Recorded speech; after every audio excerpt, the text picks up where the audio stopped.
Antonio, mil gracias por invitarme a este sitio tan maravilloso, por darnos esta oportunidad de poder hablar contigo, porque no me atrevo a salir a la calle, no me atrevo a planificar un mandato dentro de las áreas que me competen sin nutrirme de la sabiduría de los grandes, ¿no? Y para eso he querido hablar contigo. Háblame de participación ciudadana, háblame de democracia. Bien, pues mira, la democracia, decía Churchill, que era de todos los sistemas políticos el menos malo. Pero yo creo que hay que ser mucho más positivo, más optimista y decir que hoy por hoy no se ha inventado un sistema mejor que la democracia, que es el poder individual y colectivo de la gente de un pueblo, de una nación, o llamémosle como le llamemos. La democracia, lo que pasa es que muchas veces separa en fronteras, fronteras sociales, fronteras culturales o fronteras de territorios que marcan diferencias entre países. Pero los verdaderos demócratas sabemos y luchamos porque esas fronteras sean superadas, pero no sean superadas solamente en el hombre, en la mujer, o la mujer y el hombre, sino que también vaya más allá. Tiene que ir la democracia en el respeto individual y colectivo, pero también entre el respeto a las plantas, a los animales y al entorno, al paisaje. Decíamos en boca de Alfonso Armas Ayala, un gran pensador, gran canario, que había que respetar al paisaje y al paisanaje. Era su gran fase, ¿no?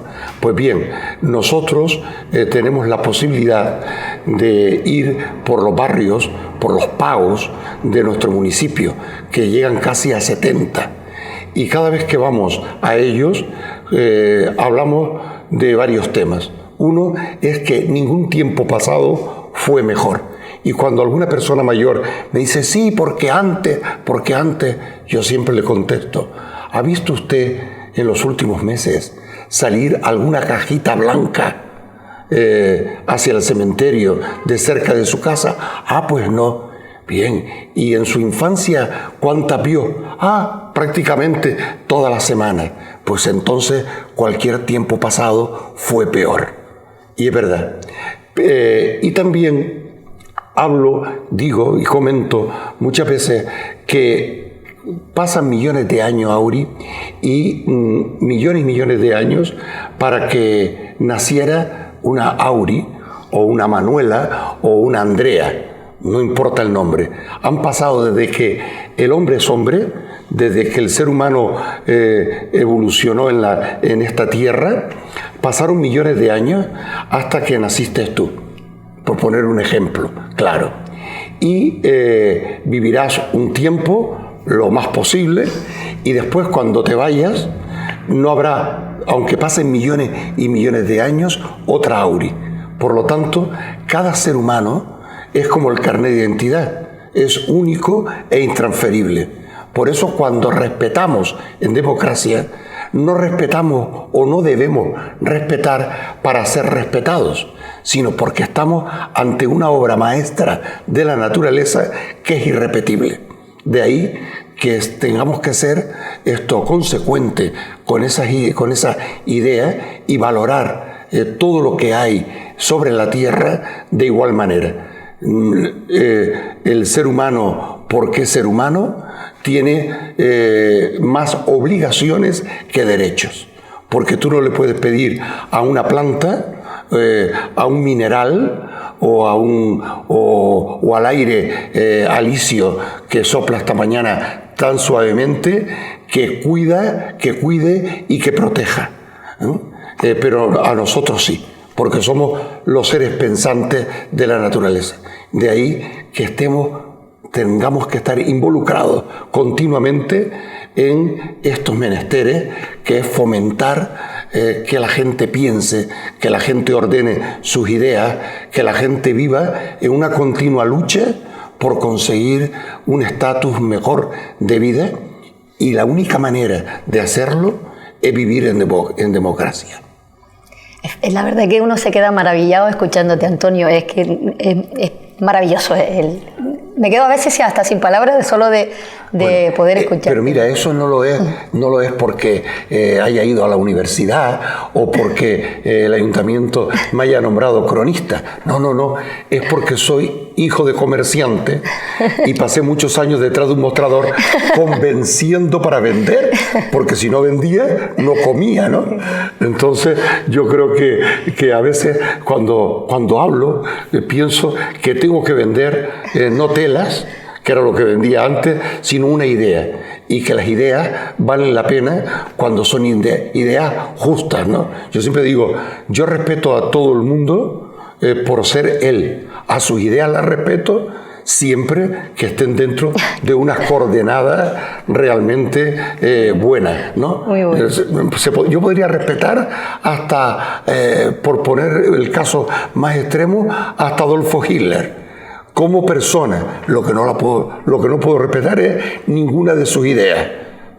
Y lo juzgo no porque él mida 1,67 m, sea alemán y tenga un bigote corto, sino lo tengo que respetar porque es ser humano.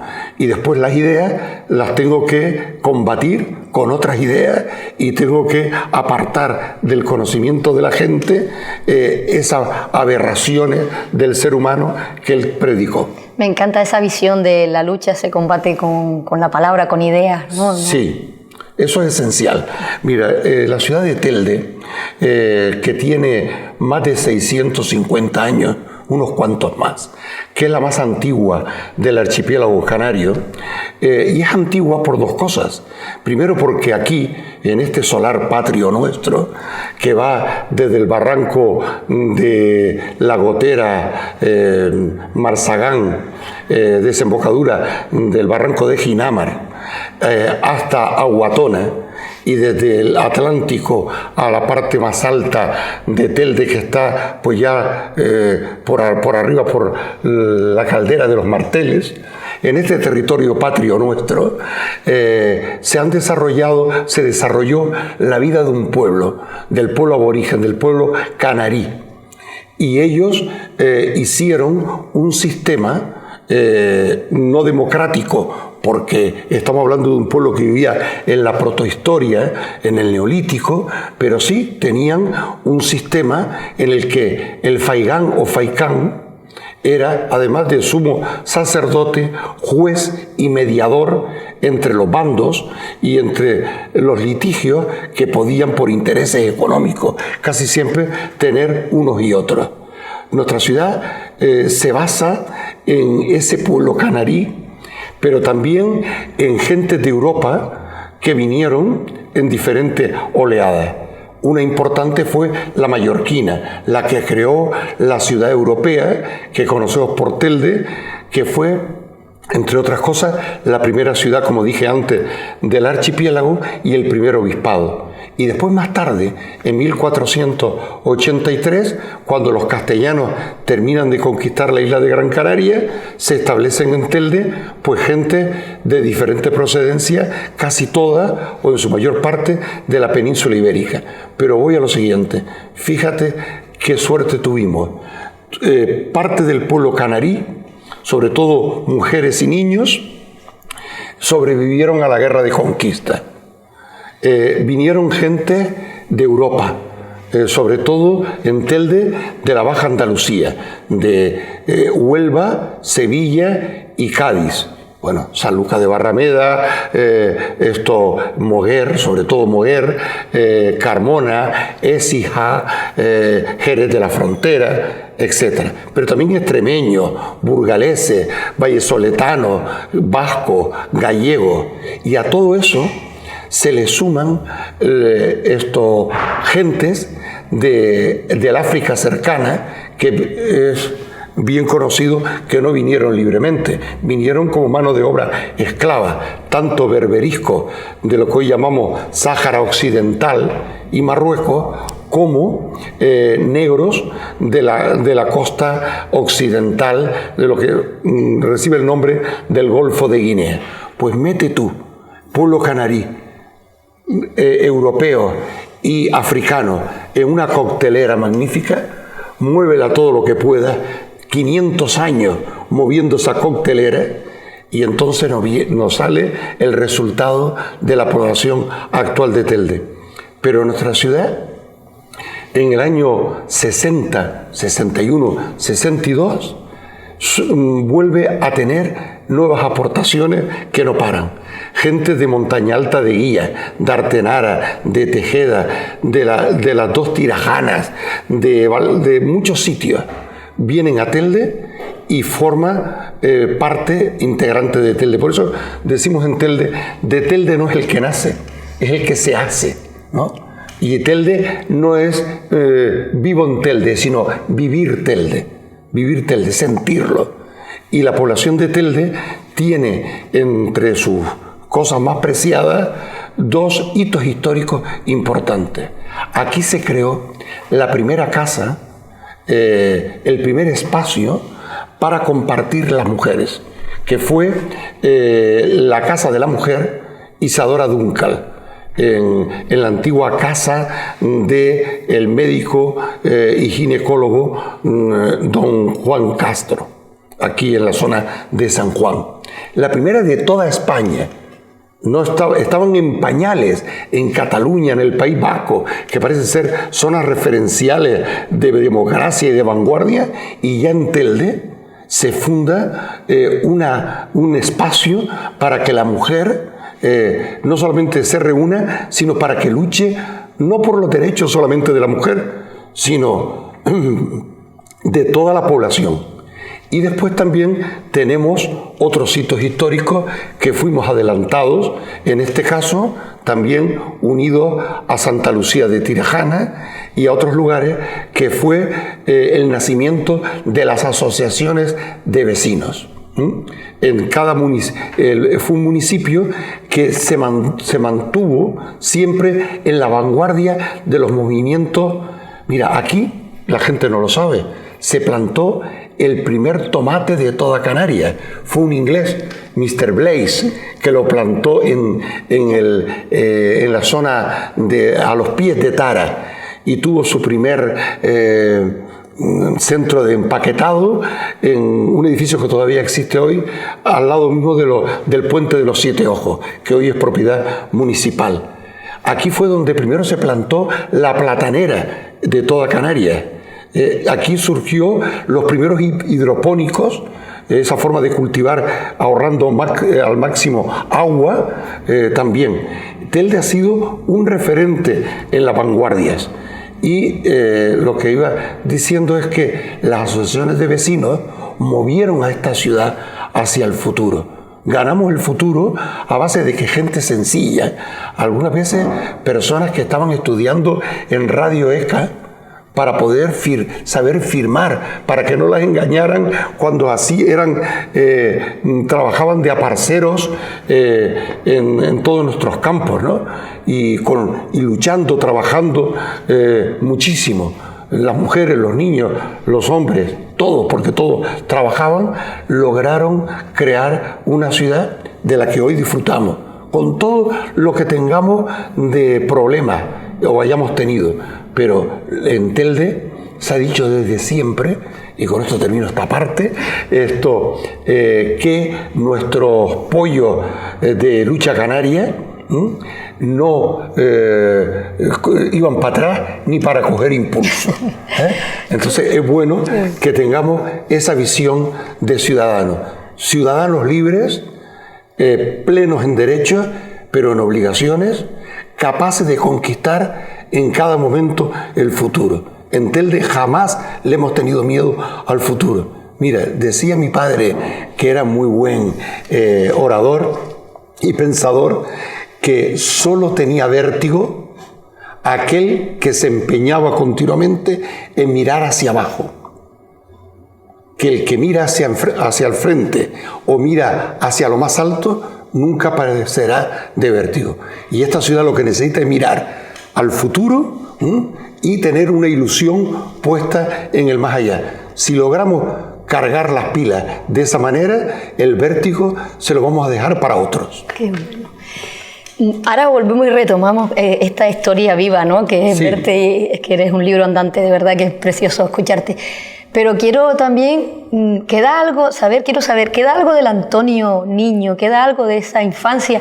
Cuéntame, ahora quiero que ahondar un poquito en cómo eras de niño, Antonio. Pues, Auri, yo no me sonrojo porque yo he perdido la vergüenza prácticamente cuando me pusieron las aguas bautismales.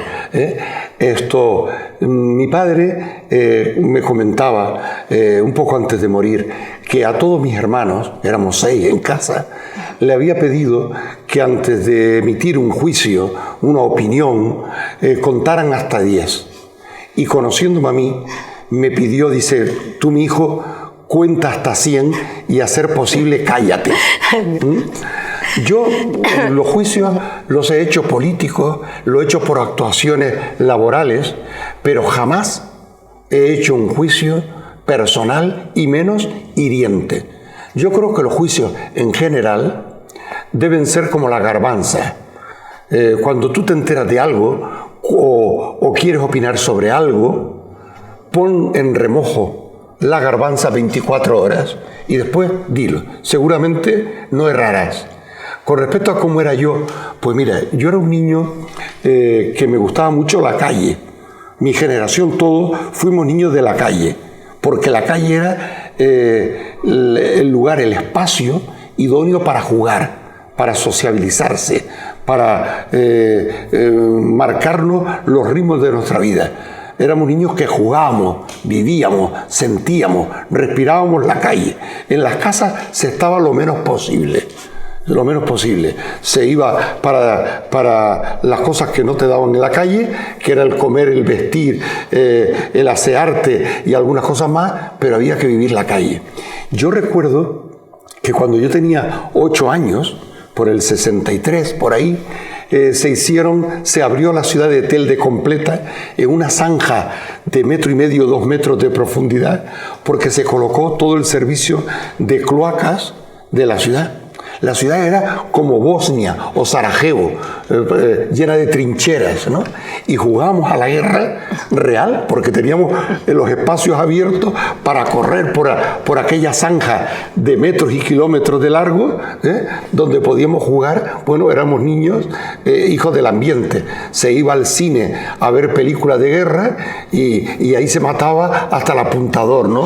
Era una cosa tremenda. Pero bueno, fue una infancia feliz. Es verdad que tenía una familia de clase media acomodada, no tuve las necesidades que tuvieron otros y tuve unos padres, eso sí, que me crearon conciencia social desde muy pequeño. Yo te puedo decir que yo pasé por casi todos los colegios de Telde porque no me aguantaban. Y para mí lo mejor no era de 9 a 1 el colegio. Digo de 9 a 1 porque mi colegio también era de 3 a 5, pero como yo me escapaba todas las tardes, ese horario no lo tenía. Porque yo prefería a las 3 salir con mi maleta de cartón hacia el colegio, pero cuando llegaba a la puerta del Colegio de las Monjas en la calle Ruiz o en la actual Avenida de la Constitución al Colegio Labor, yo torcía y me iba al Campillo, a la finca de don Miguel Medina, que era un hombre de 80 y tantos años largos, un venerable anciano, con unas manos gruesas, grandes, fuertes, que él movía continuamente cuando hablaba, y siempre empezaba sus alegatos con «Válgame Dios», y lo terminaba igual, «Válgame Dios». ¿Por qué? Porque yo me sentaba al lado de él mientras él picaba la comida para las cabras o para los conejos, o cuando iba a ordeñar sus vacas, o cuando le echaba de comer a la gallina, y contaba historias de cuando él era un joven y se marchó en un velero de forma clandestina. Cuando hoy nos ponemos a pedirle papeles a todo el mundo, pues como dicen los judíos, «Oh, mira Israel, que fuiste extranjero en Egipto». Pues bien, los canarios, los gran canarios, los teldenses, fuimos clandestinos a Cuba, a Puerto Rico, a Venezuela, a la Argentina. Y porque no nos trataron como hoy tratamos nosotros a los que decimos sin papeles, porque no hay hombres ni mujeres ilegales, Los hay con papeles o sin papeles, pero legales somos todos desde que nacemos, o antes de nacer, diría yo todavía. Pues bien, pues este hombre me enseñó muchísimas cosas. Historia de la emigración, historia de la propia ciudad de Telde, dichos, leyendas. Y ahí fue donde empezó a mí el gusto por la historia. Porque este hombre sencillamente me contaba cosas. Y aprendí más con él que con todos los profesores que tuve hasta los 12 años. Eso seguro, seguro. Y después porque tuve una madre que muy aficionada a la geografía, a la historia, al arte. Y recuerdo que mi padre nos trajo de Inglaterra una cosa que para nosotros era novedosa. Auri, ¿te imaginas un mundo sin plástico? Bueno, pues yo viví una infancia sin plástico. Sin plástico. Bueno, pues mi padre nos trajo una bola terráquea, un mapamundi de plástico, que encima tenía alarde de la ciencia, tenía un bombillo que podíamos encender. Y mi madre nos quitó la lamparilla de la mesa de noche y nos puso el globo terráqueo. Y cada noche encendíamos, y entonces, o mi hermano Julio y yo, que éramos los pequeños, uno con el dedo daba la vuelta al globo y otro ponía el dedo sobre un país. Y mi madre, fuera donde fuera, nos contaba una historia de ese lugar. Qué bonito. Y eso, claro, eso permite después eso y las tertulias que en casa se hacían todas las noches, porque nuestra familia llegó a tener 7 comercios en Telde, en la zona de los Llanos, y todos venían a nuestra casa, que había sido la casa de nuestro bisabuelo, para hacer tertulia. Y ahí, tomando buchitos de café, hablando del negocio, de una cosa y de la otra, mientras los demás niños de la casa se divertían, yo me ponía a jugar con cualquier cosa muy cerca de los mayores, y mi padre siempre decía a los demás: cuidado, que hay moros en la costa. Esto. Y después no me llamaba Antonio, sino me decía Esponjita, porque decía que yo estaba ahí para absorber todo lo que los demás decían, ¿no? Mi infancia fue una infancia feliz, pero tengo muchas referencias con la geografía, con la historia, con el arte, o también cuidando del jardín de mi padre en Salineta, que logró a 2 metros sobre el nivel del mar tener una parra. Yo creo que es la parra que está más a nivel del mar, yo no diría de España porque no lo sé, pero de Canarias sí, porque cuando mi padre hizo el agujero para plantar la parra, que la agujereó 1,5 metros, ya salía agua salada, ¿sí? Y mi padre fue capaz ahí, en ese terreno enchumbado en agua salada, de tener una parra que le daba casi 100 racimos de uva, o tener un papayero, por ejemplo, o tantas otras cosas. Por eso yo creo que fue una niñez de experimentación, de ver, de observar, y con mucho cariño, y eso al final de tu vida lo agradeces, ¿no? Es la suerte de haber sido un niño grande, ¿no? Que nunca se deja de ser niño, porque sí. Yo veo esa ilusión todavía en ti. No, imagino, yo eso te iba a decir, claro. Que cuando me decía, yo no he perdido las ilusiones. Ayer mismo le mandaba en WhatsApp a unos compañeros de la Universidad de La Laguna una canción muy famosa en la época nuestra de los 70, que se llamaba A Cabalgar, a cabalgar hasta hundirlo en el mar, ¿no? Bueno, era una canción protesta, y entonces yo me quejaba y decía, cuántas ilusiones que algunos han perdido con el tiempo, pero yo el día que no tenga ilusión, ese día sé que me faltan 24 horas para irme al lomo del cementerio. Sí. Quiero también, quedé enamorada de la historia del Naranjo en Telde y de la democracia.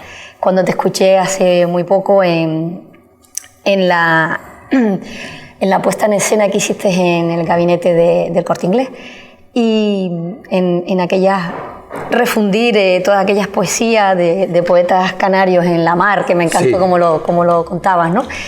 Pero quiero que el resto de la ciudadanía, si no lo Sí. sabe, conozcan la historia del naranjo en Telde. Bien. Y de la relación con la participación ciudadana. Telde, sus casi 2 kilómetros cuadrados, sobre todo cuando la ciudad de Las Palmas y Valsequillo de Gran Canaria nos devuelvan lo que el Cabildo les dio de nuestro territorio, es un municipio que tiene naranjas, y por lo tanto naranjeros, que no naranjos, como se dice en otros lugares, desde lo más alto, a 1200 metros de altura, en el barrio de Cazadores, más abajo en La Breña, después en Lomo Magullo, en la zona de Tesén y también el Valle de los Nueve, alrededor de los llanos, sobre todo en la parte en torno a la Cruz de Jerez, Las Huesas y también todo lo que fue en un momento determinado la Vega Mayor, en torno a la ciudad, la Higuera Canaria, por supuesto, pero también junto al Atlántico, en la playa de la Salineta, donde están las mejores naranjas de ombligo de toda Canarias, ¿verdad? Pues bien, decían los escritos antiguos que cuando llegaba el mes de diciembre, las familias pudientes de Las Palmas se acercaban a Ginamar, a la Inmaculada Concepción, no a comprar lo que después fue famoso, que fue la caña, sino a comprar sobre todo y ante todo la naranja usita de Telde, la naranja dulce de Telde. Y se vendieron las naranjas de Telde en todos los comercios insulares, pero sobre todo en la Plaza de la Candelaria, en Santa Cruz de Tenerife, llegaban los barcos cargados de naranja de Telde que eran compradas por los chicharreros como un fruto muy especial. Pues bien, la ciudad de Telde tiene un amor al naranjero, al naranjo o a la naranja que va más allá del consumo cotidiano de su zumo o del producto en sí de ella, ¿no? Y es una historia muy bella, que es lo siguiente. Cuando nacimos como ciudad europea, no la primera vez en 1351, sino la segunda vez en 1483, gran parte de la población teldense era andaluza.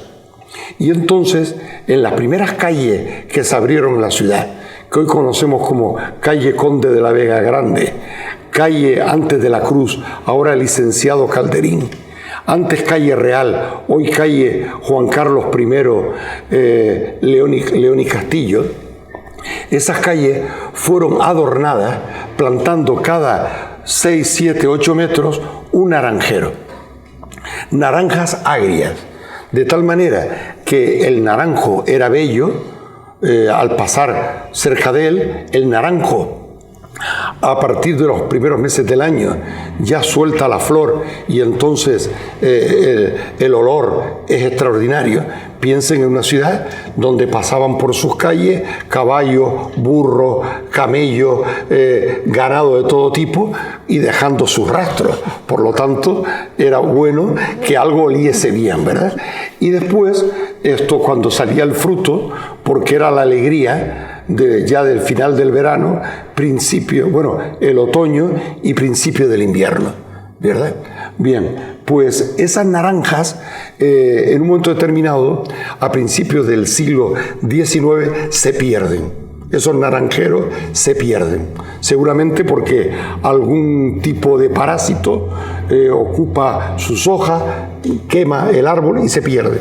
Y entonces cuando estalló en 1868 la Primera República, la llamada La Gloriosa, pues los republicanos teldenses vieron como gesto de alegría, como gesto de democracia, como gesto de hacer algo participativo, que todos los que tuvieran naranjos agrios se los dieran al ayuntamiento y que un grupo de personas, niños, mujeres, hombres, hiciesen una especie de parterres en las calles cuyas aceras no existían y que las calles eran de tierra batida. Ahí se hicieron unos parterres, unos hoyitos, y se plantaron de nuevo esos árboles. Esos árboles estuvieron hasta los años 20, pero en los años 20 una nueva enfermedad les entró y se destruyeron. Se arrancaron, y como no había lo que hay hoy, que se puede sanear los terrenos con mucha facilidad, etcétera, bueno, pues se dejaron. Y cuando se proclamó la Segunda República, se insistió en un momento determinado en volver a plantar como símbolo de libertad, de democracia y de concordia ciudadana naranjos. Pero esto al principio no fue bien tomado, se tomó como, eso son de personas excéntricas, de personas, fíjate tú, con todos los problemas que tiene la ciudad, ¿a quién se le ocurre los naranjos? Eso me contestó un señor en un medio de comunicación el otro día, cuando yo reclamaba esto mismo, decía, ni que Telde no tuviera más problemas que plantar naranjos. Y me lo dice a mí, que conozco la historia de la ciudad. Claro que tenemos problemas, pero no está reñido el naranjo con la solución de los problemas. Y hay para todo. Lo que hay es que ponerse. Seguramente si no hubiese invertido tiempo él en escribir esa patujada, digo patujada porque no corresponde a la realidad, porque dice que yo no conocía la realidad de Telde, yo sí la conozco, por lo tanto una patujada. Bien, si él hubiese cogido una azada y se hubiese puesto a limpiar o arreglar, otro gallo no hubiese cantado. Pero bueno, como digo, esto llega al año 35, 36 y nombran, se presentan las elecciones para alcalde de la ciudad el poeta, escritor, dramaturgo Montiano Placeres Torón, el dueño de la casa que hoy habitamos aquí, que estamos aquí viviendo estos momentos. Y él se acuerda de los naranjos, de lo que significan los naranjos para Telde. Y entonces busca naranjos agrios entre sus amistades y con un grupo de jóvenes, casi todos poetas y escritores, van a coger y van a plantar todos los árboles que pueden, desde prácticamente la confluencia de la calle Roque, antigua carretera que subía a Valsequillo, hasta la entrada de la ciudad por San Pedro Mártir, y después tanto la calle Conde de la Vega Grande como que la trasera del Casino de Telde, para entendernos, como la calle que partiendo de la trasera de la iglesia de San Juan llega ya a lo que se llama hoy la Placetilla, y ahí se plantaron los naranjos. Naranjos que fueron inaugurados oficialmente por el consistorio, y naranjos a los que algunos poetas teldenses le dedicaron unos versos, porque era recobrar una imagen de la ciudad que, aunque tenía sus cimientos a finales del siglo XV, pero que marcaban de manera extraordinaria los periodos democráticos de la ciudad. Pero, como dice que todo lo bueno dura poco, la sublevación militar del 18 de julio cambia de régimen de la República a la dictadura del general Franco, y ya en el año 37 un grupo de falangistas no tienen otra cosa que hacer y se dedican a arrancar todos y cada uno de los naranjos de la ciudad, porque, y perdonen los oyentes, vamos a meterlo entre muchas comillas, eran mariconadas y sensiblerías de los republicanos que no tenían nada que hacer, sino esas mentecatadas, porque Telde tenía muchos problemas, como aquel que me escribió. Eran mentecatadas, porque había que ir a los problemas de Telde. El primer problema que tenía Telde es que tenía muchos falangistas. Ese era el primer problema de Telde en aquel momento, pero ellos no lo veían así. Ellos veían que Telde tenía muchos problemas y el problema más grave para ellos es que habían naranjos, es que habían árboles dentro de la ciudad y había que arrancarlos, claro que sí. ¿Cómo se iban a permitir que una ciudad como Telde, con tanta historia, con tanta sapiencia, con tanta sabiduría, con tantos hijos llenos de cultura y gran formación, tuviera árboles? ¡Qué cosa tan disparatada! Tan disparatada, Sí. Y entonces los arrancaron de cuajo todo. En el año 80-81, recobrada la democracia ya desde el 79, hablando de todas estas cosas de las que solemos hablar, no solamente yo, el cronista oficial, sino muchos amigos, conocidos, personas que se acordaban de don Montiano, de ese gran hombre que aunque Telde le dé un colegio, le ponga una biblioteca pública, le ponga esto en su casa, una placa diciendo que aquí nació y vivió, por muchos homenajes que le hagamos, nunca estaremos a la altura de devolverle a Montiano lo que él significó para Telde. Bueno, pues le pedimos al ayuntamiento que se plantaran en esa campaña de árboles que iban a hacer y que por cierto otros han quitado porque molestaban, que se plantaran en esta zona solo naranjos agrios. Y nos hicieron caso por una vez en la vida.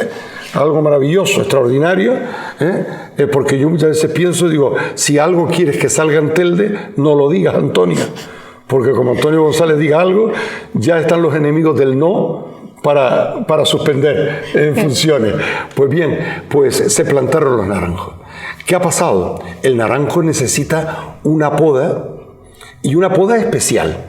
Y yo les puedo decir que lo estamos podando hace años de forma anárquica, a destiempo y de forma impropia de un naranjo. El naranjo no puede ser cortado de la manera que está. Y después, queramos o no, hay que fumigarlo. Se puede fumigar con productos tóxicos que no son los apropiados para la calle y con productos ecológicos que permiten que aunque un niño o un anciano se apoye en su tronco, no reciba ningún tipo de contaminación. Pero para ello hay que hacerlo. Y sobre todo cuando se ve continuamente que en una casa se tuerce el naranjo, se seca el naranjo, se enferma el naranjo, es porque cerca de esa casa hay un señor que está haciendo su política para cargarse el árbol. Entonces no debemos, como hemos hecho con anterioridad, un árbol se estropea, se arranca, ya se le está dando la razón al vecino incívico que lo maltrataba, y encima se tapa con cemento el parterre para que no quede posibilidad de vuelta a plantar de ese árbol, ¿no? Entonces lo que creamos es lo contrario a lo que pensaba Montiano. Montiano decía, sensibilicemos a la población. ¿Cómo la tenemos que sensibilizar?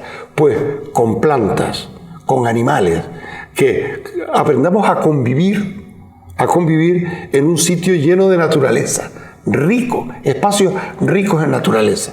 Por ejemplo, mira, yo le he dicho a un delegado de Parques y Jardines en la ciudad, pero no se hizo, igual por falta de tiempo, no lo sé, que yo vi una cosa en una ciudad de la península que me llamó la atención, que es que en los parques públicos le ponían una especie de valla de estas que se compran en alguna grande superficie francesa, una valla pintadita de colores, y ponía Hospital de Plantas.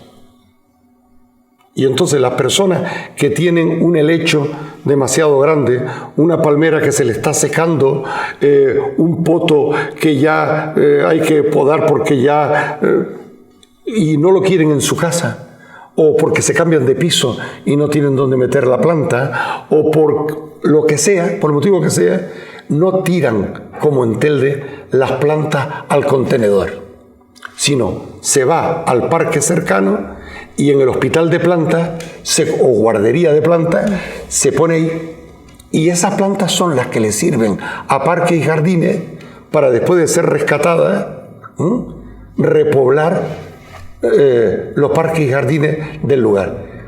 Yo creo que es una idea bellísima para que en Telde se haga algo por el estilo.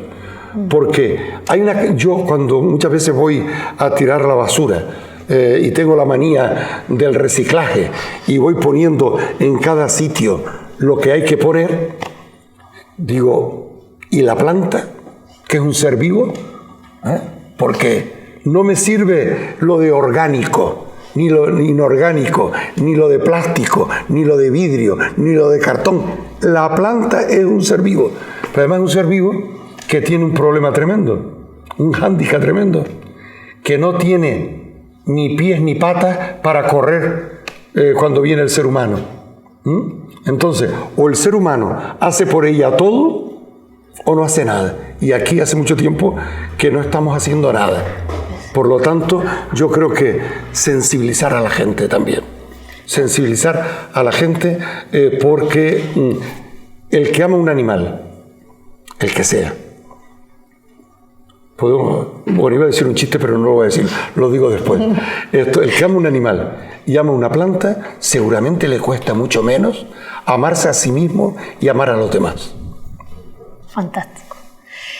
Pues para terminar, Antonio, aunque no quisiera terminar, pero hay que finalizar, quiero llevarme un detalle. Pues mira, el mejor detalle, como símbolo de concordia, es uno que cuando no nos llamábamos Islas Canarias, ni nos llamábamos Tierras Afortunadas, sino nos llamábamos Jardín de las Hespérides. Decían los griegos, y después lo dijeron los romanos, que lo que hacían era copiarse todo de los griegos, ¿verdad? Que había una naranja de oro en este Jardín de las Hespérides, que cuando alguien le hincaba el diente y chupaba de su jugo, tenía la eterna juventud. Entonces, aunque a ti no te hace falta más juventud, tal vez sería a mí, sí te regalo un símbolo de la ciudad. El símbolo de la ciudad yo creo que puede estar reducido en dos cosas. Una, la diosa o el ídolo de Tara, símbolo de la fertilidad, de la madre tierra, aquella que nos lo da todo. Y la otra es la naranja, que es el fruto común a todos los barrios que conforman la ciudad de Telde. Por lo tanto, aunque estemos en el mes que estamos, con un radiante sol, nos sirve para todos los meses del año. Entonces, Auri, recibe, por favor, de parte mía, esta naranja para ti. Gracias, Antonio. Y no nos vamos a ir, sí que nos cuentes el chiste. El chiste. Bueno, no, el chiste es que es políticamente incorrecto. Es políticamente incorrecto, totalmente incorrecto. Porque cuando hay alguien que dice eso de los animales, ¿te refieres? Claro, es que con todo el cariño del mundo, porque no es el caso. Porque mi caso es completamente distinto. Porque yo siempre he visto en mis suegros, he visto siempre unos padres, no unos segundos padres, sino unos padres, porque me han atendido y se han comportado conmigo como eso, como padres. Pero cuando se solía decir en las tascas, en los bares, en las tertulias, y quien no quiere, quien le hace daño a los animales, no le importa hacer daño a las personas. Y dice, hay que querer a los animalitos. Aunque estos sean mi suegro y mi suegra, ¿no? Pues ese era el chiste, políticamente incorrecto, pero era una exageración, Antonio, que hacía la gente para poder alegrar la vida. Maravillosa, de verdad, me ha encantado. Es que es un placer escucharte siempre. Nada, muchas gracias a ti por tener esa sensibilidad tan especial. Nos vemos.